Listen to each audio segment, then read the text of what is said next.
This is Dr. Lou Cella, Doctor of Sport and Performance Psychology. And today we're going to go through the evolution of the zone dive over the last 40 years because there's a lot of misconceptions on what zone dive is. Now, because of the video games that are out there and the stuff that they pull off the internet, there's a total disconnect on where zone dive was and what the zone dive is now. So I'm going to cover the evolution of it for you because I lived through it all. Now, zone dive. Zone dive, if you want to look at the modern offense, it evolved really at Georgia Southern in the mid-1980s with Tim Stowers, Paul Johnson, Jay Venuto, and a few others that basically got what's called the flexible wishbone going. Where instead of running the wishbone, they took the halfbacks, made them slot backs, and put them behind the tackle, usually inside foot on the outside foot of the tackle, sometimes even a little wider. So from about 1985 to 2017, the zone dive was this. It was run out of the spread formation, so the receivers were on the numbers with their inside foot up. Okay, the receiver would block the safety because it wasn't a flank play. You didn't have to block the corner, so they would block the safety. The A-back would step with his inside foot first, and he would go straight ahead. Basically, he would block whoever was scraping over the top, or if number two was folding inside to take the quarterback on inside veer, he would cut off his pathway so he couldn't fold back in toward the B-back. Now, and for those of you who are underdogs, yes, get ready for this one. So the tackle's job was to base number one. He had to base block him, and he had to win the battle. The idea behind zone dive was to run it when number one took the B-back on inside veer. So he would be blocking a moving target, and it would be easier to do. Those of you who lived through it understood it was not easy. The guard would base, so when the backer ran over the top, he wouldn't chase him, he'd replace him, he'd block the backside safety. The center would veer play side, the backside guard would scoop to zero. This is before there was a back call. The backside tackle would scoop to cancel the backside B gap, the backside receiver would cut off. Now, the quarterback would take the snap, jump play side, point the ball. The B-back would sprint through the ball. He would read the zero technique. He would go through the play side hip of the guard unless the zero slanted play side.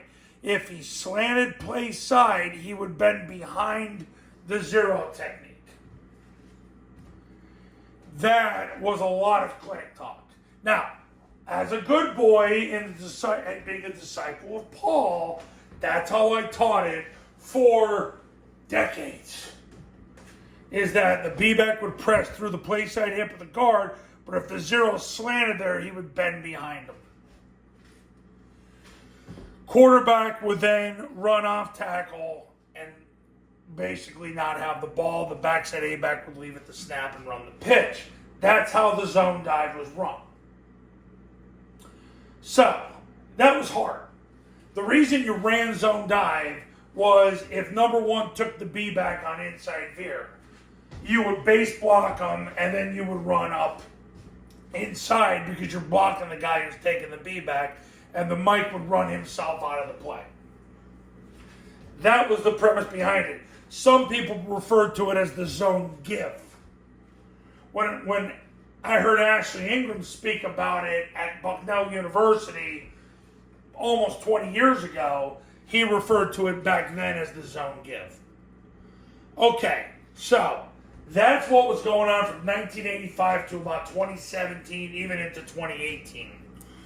Even to some extent into 2019. But then the Army staff, filled with Paul Johnson disciples, including Todd Spencer and Jeff Monken and Brent Davis, they came up with this. And this is the modern day zone dive, which became a play that went from being 15% of the offense to over 30% of the offense. The whole premise behind it is to get such overwhelming force if they put somebody over the guard, to get such overwhelming force on them that it would force this player to come down and take the B back.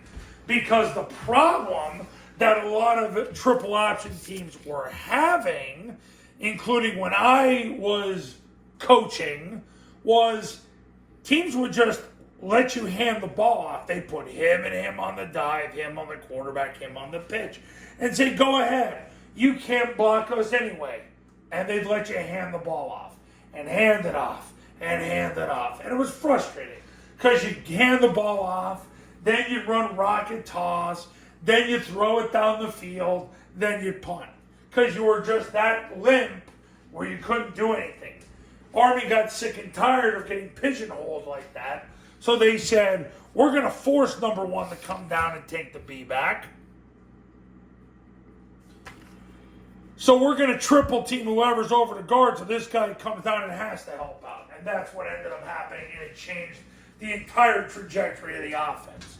So what happened then was the guard would post, tackle wedge with the guard, center would snap and wedge with the guard, backside guard block the spine of the center, backside tackle block the spine of the backside guard. The A-back would step with his inside foot, he'd step through the tackle, two-hand slam whoever shows. If nobody shows, he'd go second level.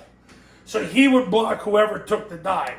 So if number one took the dive, he'd end up naturally blocking him. He would never step at number one. He would wedge with the tackle, and if one came to him, he would two-hand slam him, and by the time he'd hit him, the ball would clear. If one took the quarterback, great. A-back would end up on the mic.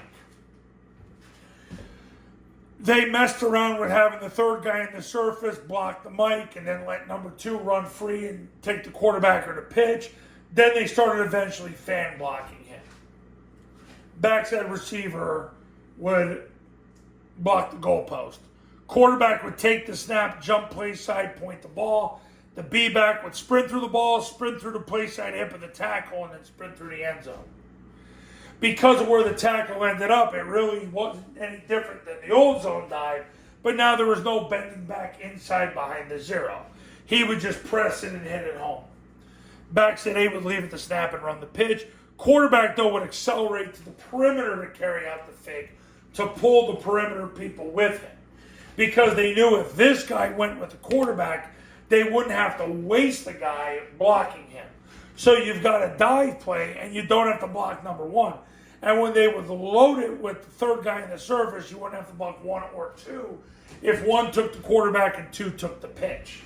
So you can see in the zone dive, the new zone dive that was created by the Army staff that eventually got plagiarized by the Air Force staff and to some extent the Navy staff, really took their program to the next level. That's when they started beating Navy. That's when they started getting to that 8, 9, 10 win total.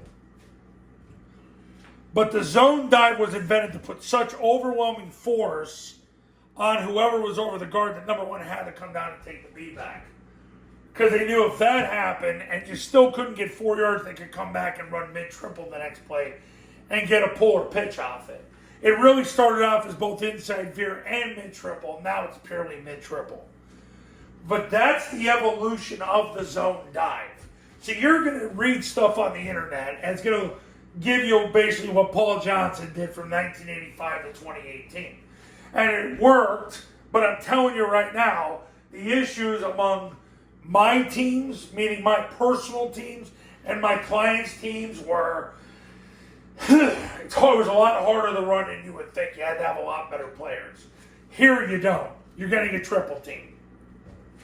You're forcing this guy to take the B back, which means the A back might hit him for a millisecond and then the ball clears. Great concept.